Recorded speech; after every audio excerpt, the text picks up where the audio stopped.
to Why I'm Voting. Today, I am joined by the legendary singer-songwriter Melissa Etheridge. You know her from her body of work, which is significant, but also she's got some new projects going. In June, she staged the Heal Me concert on her website, melissaetheridge.com, from her new home studio to raise money for the opioid crisis. And now you can actually see her weekly on her website as part of her new initiative, Etheridge TV. But she is also a voter. Melissa, thank you so much for being with me today. Oh, it's my pleasure. Anytime I can talk about this and get people out there to vote, I'm all for that. I love it. I will ask you first if you can recall when you first learned about voting and that you were going to be a participant in this grand experiment of democracy. Well, I grew up in Kansas, right in the middle of the country, and my father was a Republican and my mother was a Democrat. I know, it was funny because this is in the 60s and 70s. When my mother came from sort of that Southern Democrat, and my father came from the labor, unions, working man Republican back when there was like that back then. And I used to watch each of them. They were very interested and involved, and they always voted. And I remember watching the Democratic convention with Humphrey, and then I watched the Republican conventions with Nixon, and I just was kind of raised both ways. And I was just fascinated because my father also taught American government in high school. So I learned, a little bit about American government and how it worked. So I had that sort of nice, solid foundation. But I didn't know how to register. I didn't know how to do anything. I went off to college and was like, voting's for other people, And when I finally got to Long Beach, California, when I was about 21, 22, 23, I started to get involved with, there was a strong women's community there, and they were very politically active. And I remember in the bars, women going around saying, "Are you registered to vote?" And they came and registered me and said, "This is how you do it." And my first vote was for Dukakis. Michael Dukakis. Yeah, the 88 election. Yeah. That's so cool that you got registered in a bar. I kind of love that initiative. Kind of cool. They knew where to go get that was the only place that the women sort of gathered like that, I love it. Do you remember when you made that vote in the 88 election, like what it felt like to you? Did you have any strong feelings about it that you had finally done something kind of cool? It was in the 80s. And I was, a big part of the gay community, and AIDS was just starting to rip through our community. And it's when our sort of fun-loving gays were on the outside of everything. We don't belong anywhere. We all had to come together and say, no, we need to get our government to acknowledge this plague that's killing us. And so there was a big, strong movement back then. And we'd gone through those Reagan years. And I remember thinking, this is important. This is us coming together. So, I do remember it. Now, you, of course, have presumably voted in many presidential elections since then, but I'm wondering if you also make sure that you hit your local elections that happen more frequently. Absolutely. Over the years, I have learned just how important it is that all politics are local.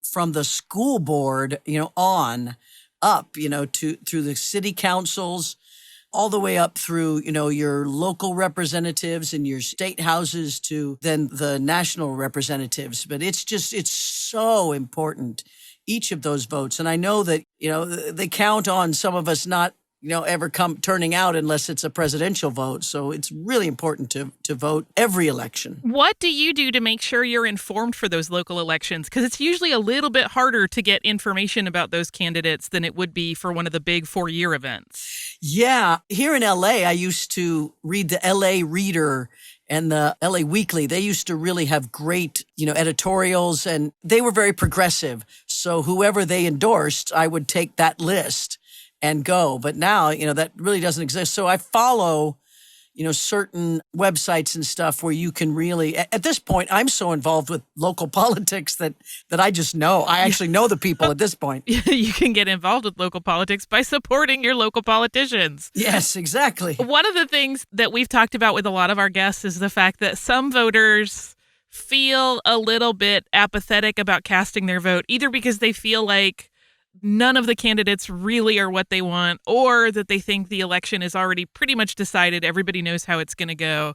But I would like to get your take on why it is still important to get out there and cast that vote. Oh, because it doesn't work otherwise. Yes, it seems like you're one little drop in an ocean, but you're part of that ocean.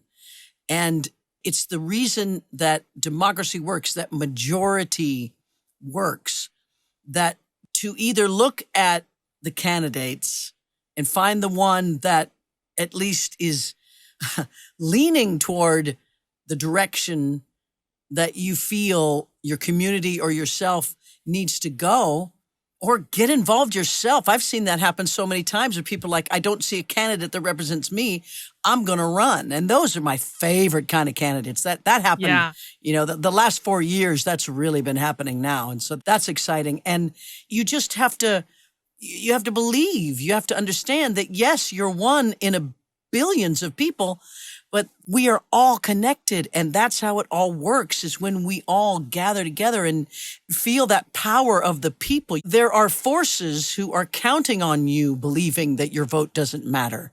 That you can't become part of that. You have to understand that the people's will is the way this whole thing works. And that's the way it's set up. Oh, I love it. We are living in a very strange time. Obviously, 2020 has been a surreal year for pretty much everybody. So it's changed the way people vote. Obviously, more people will hopefully be able to mail in their vote. But I wonder, if it were a normal year, is your preference to mail in your vote or vote early, or do you like to go day of? I love to go day of. We have a nice place where we vote here where I live. We have a nice little city hall. It's a cute little town I live in. So I really enjoy showing up and seeing everybody and saying, here I am. But I do travel a lot. And when I am not in my town, I will definitely vote by mail. Do you have any rituals around voting? Do you like to watch the whole thing unfold over the course of Election Day? Do you like to stay away from it?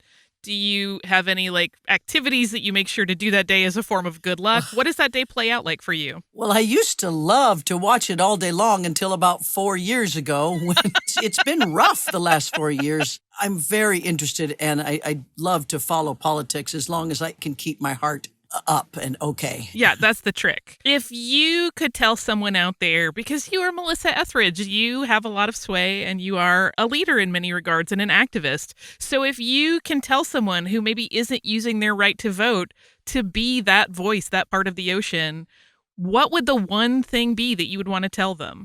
There is no one that is insignificant, and there is no one that doesn't matter. This whole world has always changed and been built on small groups of people getting together and creating change. That's the way it happens. That's the way it's done.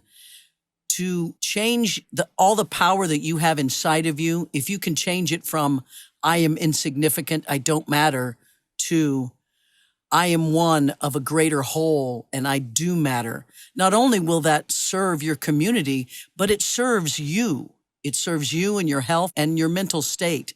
It's good to know that you are part of a community, that your voice matters. I love it. There you have it, direct from the voice of Melissa Etheridge. Your vote matters. Melissa, thank you so much for joining me today. This has been a real treat for me. It's my pleasure. Thank you so much for all that you do.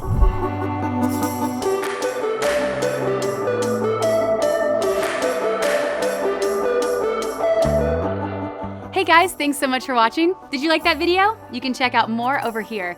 And don't forget to subscribe to iHeart right here. And if you're already a longtime fan, make sure you ring the bell down below so you don't miss a single video.